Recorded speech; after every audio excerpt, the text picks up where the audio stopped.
The Waco Siege was one of those events that people talked a lot about when I was growing up, and it was always just kind of depicted as this crazy cult leader getting taken out by the government. And while that's mostly true, the events that led up to that point are arguably even crazier than the bonkers ending that got played on news stations all across the country. This week, we're going to talk about how weird David Koresh, the Branch Davidians, and a couple other characters in this story were this week on Our Weird World. Our Weird World.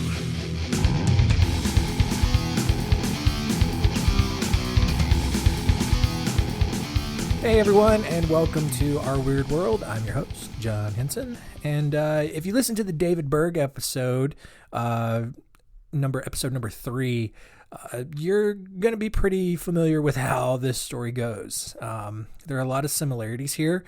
Kind of the only difference was that David Berg really never got caught, and David Koresh did. So that's really all the introduction you need. Let's dive in.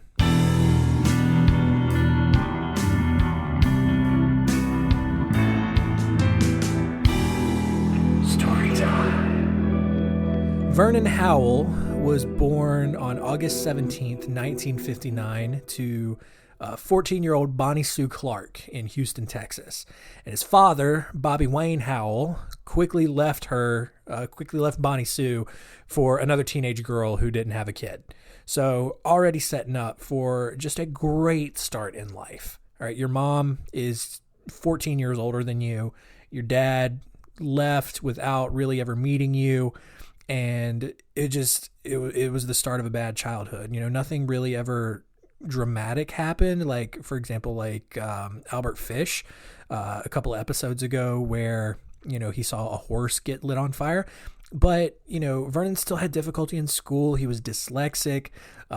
He bounced between his mom and his grandma taking care of him. And it was just, you know, a really tough life. When he was 19, Vernon got saved at a Southern Baptist church, and he soon joined his mom at a Seventh-day Adventist church. Now, Seventh-day Adventists are the group of Christians who have church on Saturday. They're generally vegetarian unless it's meat that's approved in the Old Testament. They don't wear jewelry except for wedding rings, and they believe that the Catholic Church is a creation of Satan. That's kind of the super short version of it. You can go look it up for yourself. It's like, just know that this is not exactly a mainstream sect of Christianity. All right. So one day Vernon was praying to God. He had his eyes closed. He had his Bible on his lap. And when he got done praying, he opened his eyes and he immediately saw Isaiah 34:16. And the part that stood out to him was the part that said, quote, "None should want for her mate." I have no idea what that means. Vernon, he eventually became David Koresh. Vernon immediately took that as a sign from God that he should go take the pastor's daughter as his wife. And to his credit, he actually had the balls to go tell that to the pastor. And the pastor was not having any of it because his daughter was still a young teenager. And so he kicked Vernon out of the church. In 1982, Vernon moved down to Waco, Texas, and he joined the Branch Davidians, which was a sect of the Seventh-day Adventist Church. So essentially, you know, it's like being a fan of Nickelback, but believing wholeheartedly that their merch guy was the most important member of the band. All right, so like he was already in a minority group with a weird reputation, but then on top of that, like even people in the Seventh-day Adventist Church thought that the Branch Davidians were insane. All right. A year into his time with the Branch Davidians, Vernon got really close to Lois Roden. And she was the leader of the Branch Davidian Church there in Waco. And Lois had a son named George. And we need to talk about George for a bit because his story, I mean, understandably, his story is lost in all of this, but he was super nuts. All right. George was born on January 17th, 1938 in a rural part of Gregg County in eastern Texas. His parents were the leaders of the Branch Davidian Church at the time. When his father, Benjamin, died in 1978, Lois assumed leadership of the church. And for a few years, George worked obediently under Lois with the assumption that he would assume the throne one day and lead the congregation. But when Vernon showed up, all those plans went up in smoke because Vernon got another message from God, and he believed that he had to sleep with Lois in order to reach his full potential. And there was, aside from, probably being a little bit of an issue, Lois was 65 years old at the time. Vernon was, if it was, let's do some quick math here. He was born in 1959, so he was in his early 20s. All right. But, that did not stop David from plowing Lois into the headboard every night. And that drove George crazy. Partly because some weirdo had just showed up and started banging his mom, but partly because George realized that Vernon was a threat to his own future power. So in 1984, George made actually a sensible move, and he filed a lawsuit against Vernon, claiming that he had raped his mom and had brainwashed her into promoting Vernon to a leadership position over her own son. The lawsuit, though, it was quickly thrown out because the court just saw how silly all of this was. But Vernon, he respected George enough, and he decided to leave the Branch Davidian compound for a little bit. The problem, and unfortunately for George, Vernon took the majority of the congregation with him. So although the Branch Davidians at that point had lost the bulk of their congregation, George really didn't mind because now he was back first in line to take over the church. And he quickly renamed the compound that they lived at, he called it Rodenville, and he videotaped a tour where he walked around the property carrying an M1 carbine, as a pointer, like a machine gun, and he was just using it to point things out, and that's kind of like one of the most Texas things you can do. He then declared that he was in a holy jihad with Vernon, and he kind of compared their conflict to that between Israel and Khomeini, the Iranian Shia Muslim leader in the 70s and 80s who was causing a bunch of problems. But, despite George's threats, everything seemed pretty peaceful, up until, even a few years after Lois's death in 1986. So while Vernon was out doing his own thing over the next 2 years, he recruited followers from California, Israel, Australia, the United Kingdom. He personally made a trip to Israel where he claimed he had a vision where he would eventually wind up the martyr for the Davidians, and he would set up the new eternal kingdom in Israel. And it was after this vision that Vernon officially changed his name to David Koresh. David obviously is, to signify that he was from the lineage of King David, from whom the final true Messiah was to come, according to, biblical prophecy. Koresh was the Persian name of Cyrus the Great, who freed the Jews from Babylonian captivity, during that part of the Bible where the Jews just changed owners more often than a tattered dollar bill. It didn't matter that, David Koresh was completely making this up. He just assumed this new identity and came back to Texas and started with George Roden and decided to just take over. And at that point, George was not going to back down. And he challenged Koresh to a who can raise the dead better competition. And whoever, and the rules were basically whoever could successfully resurrect someone from the dead would be declared the true leader of the Branch Davidians. And George thought that Koresh was totally on board with that. And the truth was that David really wasn't, which somehow makes him the second craziest person in the story. George went right out. He exhumed the body of Anna Hughes, a former member of the congregation who had been dead for over 20 years. Right? George took the body out of the grave and he brought it into the Rodenville Chapel. He placed it on the pulpit and he tried not once, not twice, but 3 times to resurrect Anna's body by praying over it. Meanwhile, Koresh went down to the McLennan County Sheriff's Office to report George's corpse abuse. And the police, who could not possibly believe anyone would be this crazy, told Koresh that they needed to produce physical evidence of the crime in order for them to even take action. And thinking that that wasn't going to be very difficult to do, Koresh and 7 of his followers armed themselves with assault rifles and broke into the Roden compound on November 3rd. And they planned to take pictures of the coffin in the chapel, but no one thought to bring a camera. They were too busy just grabbing whatever guns they could, because Texas. So instead, they found George, who was hiding behind a tree and armed with an Uzi submachine gun. And the two sides started firing at each other and spent the next several minutes just shooting at each other, like a really bad action movie.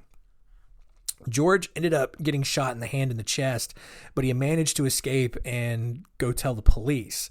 And that got Koresh and his followers arrested and charged with attempted murder. But thanks to America's fantastic justice system, Koresh and his group was found not guilty and got a mistrial declared. And then even more, because it's Texas, they got their guns returned to them. If people had just used a little bit of common sense, the story should have ended right there, but it didn't. And for the next few years, Koresh laid low.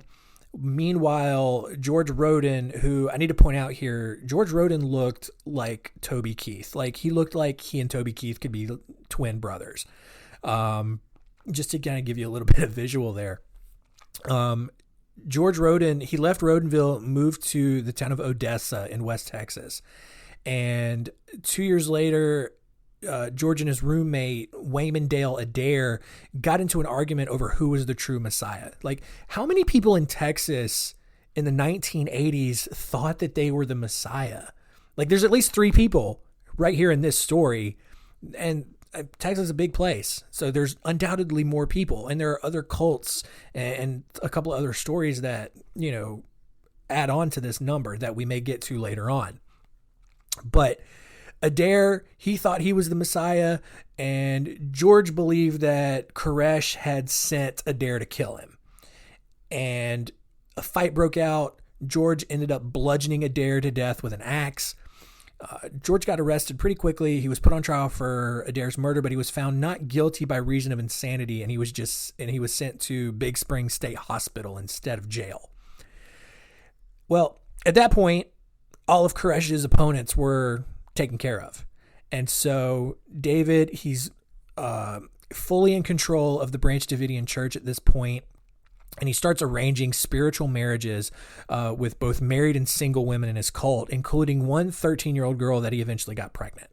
So, just like David Berg, making the sex with underage girls.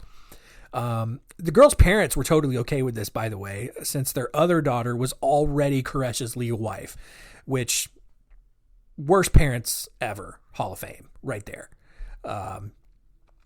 And Koresh, he realizing pretty quickly that his followers were all complete morons, he then went on to start implementing his own made-up doctrine that consisted of him, molesting any woman he wanted in order to have enough children to rule over all of the divisions of his made-up eternal kingdom. And because all of this was done in the name of Jesus, everyone was totally okay with it. I mean, here's the thing. Despite I consider myself a Christian, I hold to those beliefs, but I'm telling you what, if one day every Baptist, Lutheran, Methodist, Presbyterian, Pentecostal, Wesleyan, Episcopalian, whatever, if every preacher announced that molesting little kids was not only okay, but was ordained by God and completely encouraged, I'm probably switching teams to something else, Maybe go see what the Scientologists have going on. I mean, those beliefs seem to be working pretty well for their 24 members or however many they got. But I don't understand how these cults and these cult leaders are able to convince people that pedophilia is okay. I don't know. I don't know. I don't get it. But I don't know. Sidetrack over. Anyway, on On February 28th, 1993 is kind of where everything that you've probably heard about this story gets really ramped up. The Bureau of Alcohol, Tobacco, and Firearms decided to raid Koresh's compound because they had received several tips regarding the illegal stockpiling of weapons, including assault rifles and grenades. The interesting part about this is that the Waco Tribune-Herald had released a story a few weeks before from a former member that went into great detail about Koresh's statutory rape and polygamy of all of his members. And yet, no one really seemed to care about that. It was when he started illegally stockpiling weapons. That's when people got concerned. And so the problem, the ATF sent a mole in to infiltrate the cult, but he had already been discovered. The Koresh was already on high alert that something was up, but the ATF went through with the raid anyway. And really because in their minds, the ATF didn't think that Koresh and his cult were really savvy enough to stand up against a federal raid. And they quickly realized that they were wrong pretty fast. Shortly after they showed up, one ATF agent was shot as he tried to sneak over to his position on the west side of the building. When the ATF kind of had helicopters start circling the compound, several of the Davidians began shooting at the helicopters with their assault rifles. Eventually, 4 ATF agents were killed just before a raid could really get started. And at that point, the two sides agreed to a ceasefire.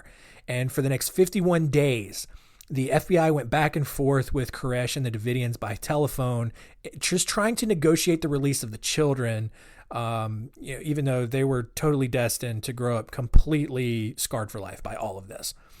I'll give them credit.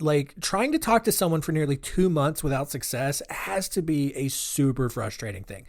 I give up on conversations after about 30 minutes if I don't hear back from someone. But eventually the FBI ran out of patience, and on April 19th, they started lobbing tear gas and grenades into the compound. By noon, the Davidians set fire to the building. David Koresh was killed by his top aide, Steve Schneider, in a murder-suicide. And by the end of the day, 76 people inside the compound died. And as history has gone on, that's kind of just been the end of the story.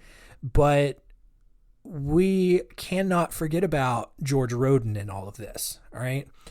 Because he's still out there, he's still, in the mental institution. And so later that year, on September 30th, George escaped from Big Spring State Hospital. And by escape, I mean he literally just walked out without anyone noticing. So it wasn't really an escape. It was just poor management. And for the next 10 days, Big Spring Police, Odessa Police, and the Texas Rangers searched for Roden. And they eventually found him in Abilene and took him back to the hospital. 2 days later, the Texas Department of Mental Health and Mental Retardation's Dangerous Review Board, I swear to God, that's the name of it, declared that George was not manifestly dangerous, but they kept him in the hospital anyway. George disagreed with that decision, and he escaped on his own again. 3 days later, he was captured outside of the Israeli consulate in New York City. And he was found because he started throwing a fit when the Israelis wouldn't give him a visa, despite George claiming he was Jewish. He wasn't. And that hitmen trained by the Palestinian Liberation Organization were out to kill him. George is clearly insane at this point. But they found him, they arrested him, they took him back to Big Spring State Hospital. On December 8th, 1998, George escaped for a third time because apparently Big Spring just doesn't employ any sort of competent security. But unfortunately for George, before he could get off the property, he suffered a heart attack and died. And that is really the end of the story.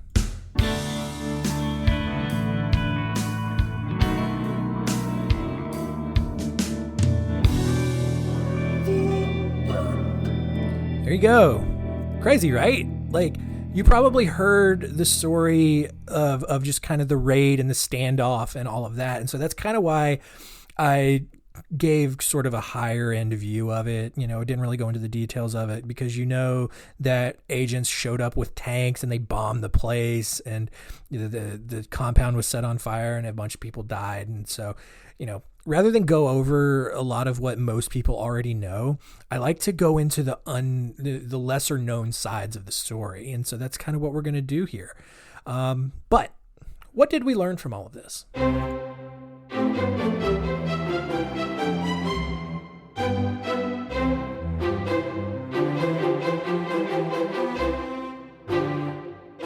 What did we learn? Number one, if someone tells you they're getting direct messages from God that involve having sex with your wife, go ahead and put that one in your spam folder. Number two, if someone challenges you to a who can raise someone from the dead first competition, go ahead and report that person to the authorities. And number three, if the government shows up at your door with tanks, regardless of what you believe, whether you were right or wrong, you should probably just do what they say.